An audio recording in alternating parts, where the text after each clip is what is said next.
Hello everybody, welcome. So today I'm going to be doing a recommendation video, kind of inspired by the fact that it's February, Valentine's Day is coming up.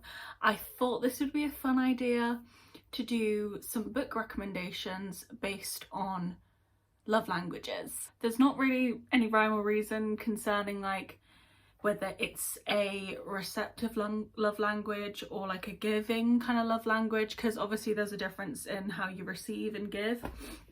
I've just kind of gone off vibes and my opinion of whatever I want to say. But yeah, I'm gonna get straight into it. The first love language.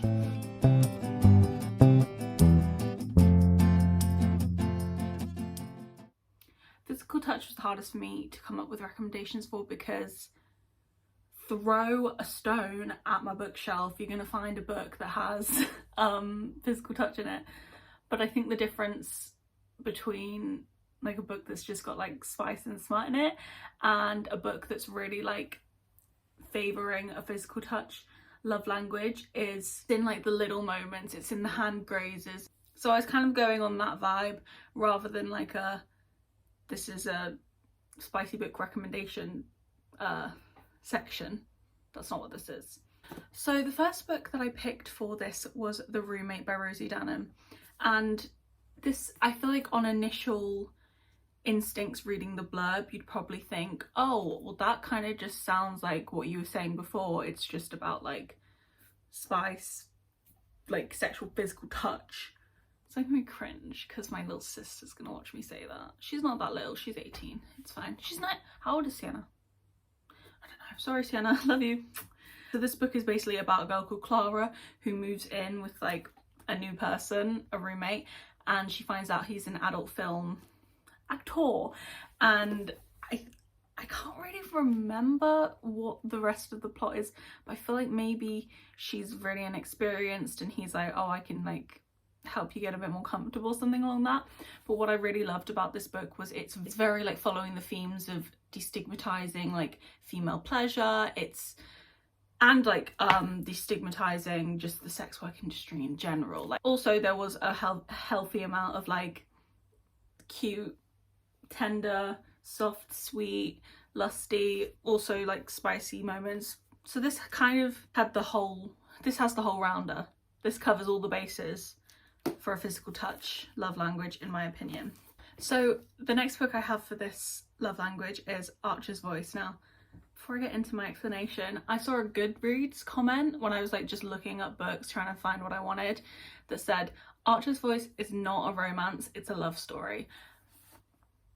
That truer words have never been spoken. This book is so sweet, pure, and also kind of sad, but like it's coming out of the sadness. It starts kind of steeped in sadness and it's like you're building your way out of it, which is nice. So you know from the beginning of the book both of the characters have a lot of trauma to work through individually, and then they come together and it's still a lot for both of them, especially for Archer. He's gone through a lot, poor guy, and you pretty immediately would probably have the interpretation of him that he would be pretty touch averse. He's a bit of a loner, not really socialized at all. He's not experienced the world in a way that most of us would.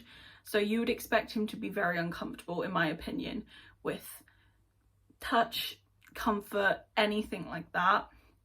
Like Bree takes the time to really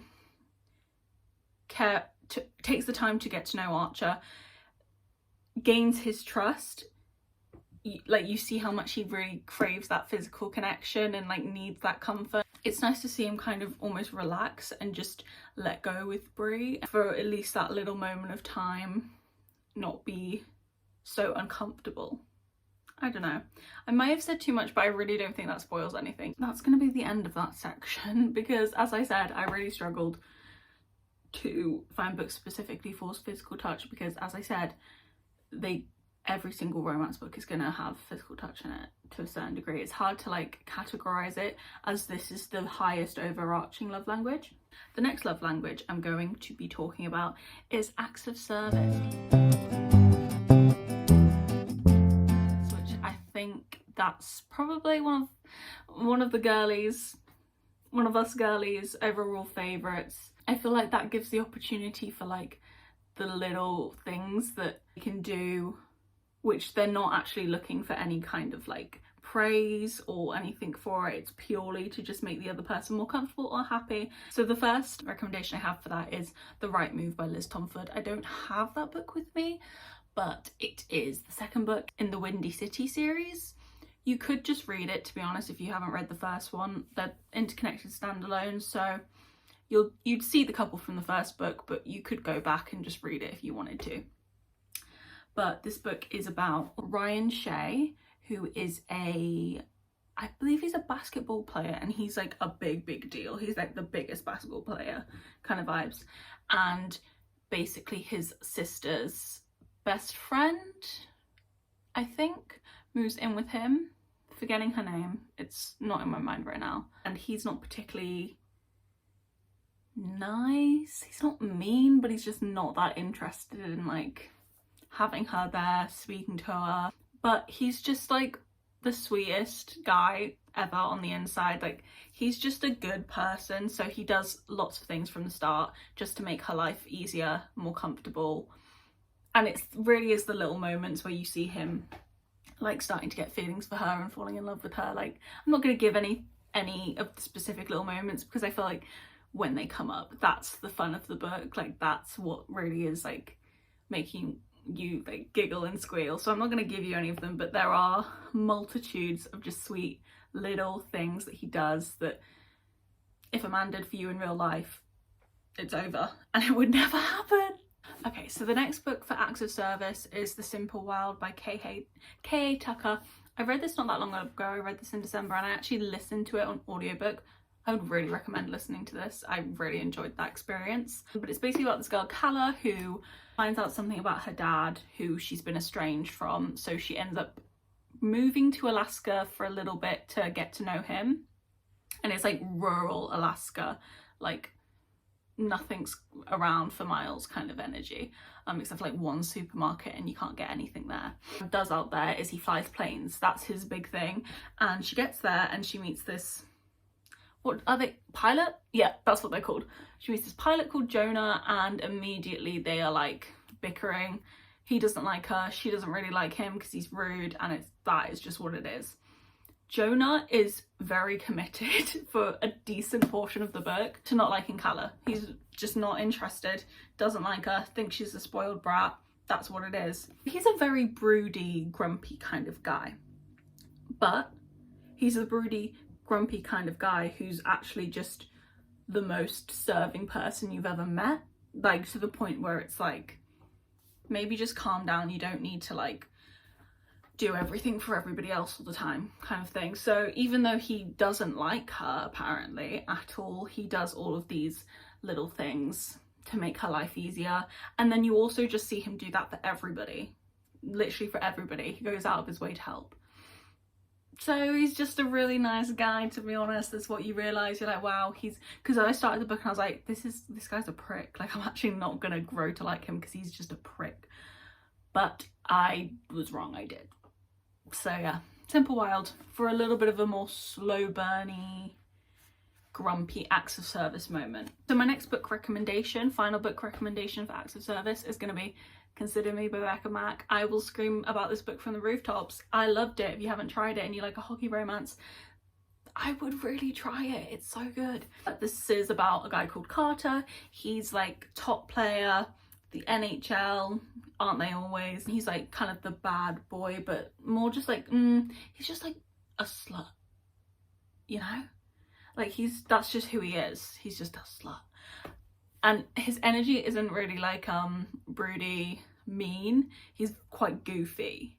So it's that, do you know what I mean? Like the playboy archetype, I guess. But as soon as he meets Olivia, he's like, oh, I kind of want to date you. And I worship the ground you walk on. So it's very insta love, to be honest. And I don't mind it in here. It's pretty good. Carter is a very over the top, flashy guy. That's just who he is. He walks in a room and he wants everyone looking at him. He's gonna make a scene. That's just who he is. And I find it quite charming and endearing from him. Anybody else I would not love, but for some reason he makes it work. You're going to see the grand gestures from him for Olivia, because he just can't help himself but just make a tear out of every single situation. But it's the little things. And there are the little things in this book where he just shows that he just cares, and he just wants her to be happy, and he just wants her to have the best experiences of things. And that's what for me makes this book very acts of service to me, because he's got the big showy shit covered, and then he's also got the little sweet moments covered. I just love that man, and if you don't, hey, more power to you, girl, but can't relate. The next love language I'm going to be talking about is words of affirmation. For me, words of affirmation is less about just telling someone all the time, you're so beautiful, you're so pretty. Like, that's nice, of course, but I feel like more so words of affirmation, people who want to, like, need love in that way, you just want to know that someone actually sees you. You want to hear, it's like when someone says, don't give someone an arbitrary compliment like, oh, you look really good, or oh, you look so nice today. Compliment something specific. Oh, your hair looks so nice today. Oh, I love how you did your makeup today. Oh, I love that top. Actually show them that you're seeing them, perceiving them, like, you know? So that's kind of the vibe I've gone for. So, A Court of Mist and Fury. I can't get too into it because, again, second book in a series, but the main love interest in this book is very, very capable of protecting, looking after, doing everything for our, like, main character. Very capable, would probably really like to do that. Is probably their instinct. But they know that the main character wants to do these things on their own, can do these things on their own. So they empower them to do it, which I love to see that, rather than just being like a fucking brute and like smashing through the whole place and being like, I need to look after you. They're like, babe, you've got this. You're a queen. Go do it. And it's a nice comparison. If you've read, you know what I'm saying. It's a nice little juxtaposition. So the next book for words of affirmation is going to be Divine Rivals. Pretty obvious because for a lot of the book, we only get to see words between them. They're sending letters back and forth to each other, so the only way that they can show their love is through words. I've talked about this before. This is not like your standard, oh my god, you're so pretty, you're so beautiful. It's like, you hung the stars moon in my skies and I would be nothing without you. Because, like, one of the most romantic books I've ever read, in my opinion, in the subtleties of it. So the final book for words of affirmation is going to be Love Theoretically. I couldn't realistically do a love language recommendation video without mentioning Love Theoretically, because it's my favourite romance. These are the words of affirmation that you need to hear, but you don't necessarily want to hear. This book is about Elsie and Jack. Elsie is is she a physicist? Yeah, she's a theoretical physicist and she's looking to get this new job. And then this guy, Jack, is kind of getting in the way of that in a way. He's already works there and he's just kind of getting in the way of her getting a job, so she's getting frustrated. But he's like really into her pretty immediately. He's like, I really like you, and that's what that is. One thing that he does throughout the book is he tells her straight up, in no uncertain terms, you're putting on a persona, this isn't the real you, just like stop, basically. Stop trying to like mold yourself to be what you think people want to see. Just be yourself, because you're not actually giving anybody a chance to see you. And what made me love this book so much is how he empowered Elsie to be herself, which sounds so cringy, but it's true. He very much empowers her when she doesn't really want it, to just like let go of the people pleasing, molding nature, and just live, just exist. The next language I'm going to be talking about is gift giving and gift receiving.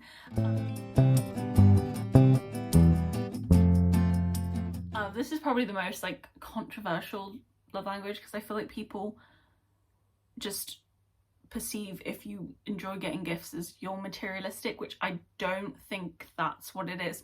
in my opinion, a gift receiving kind of love language kind of says more value of the item probably doesn't matter so much. It could be like anything.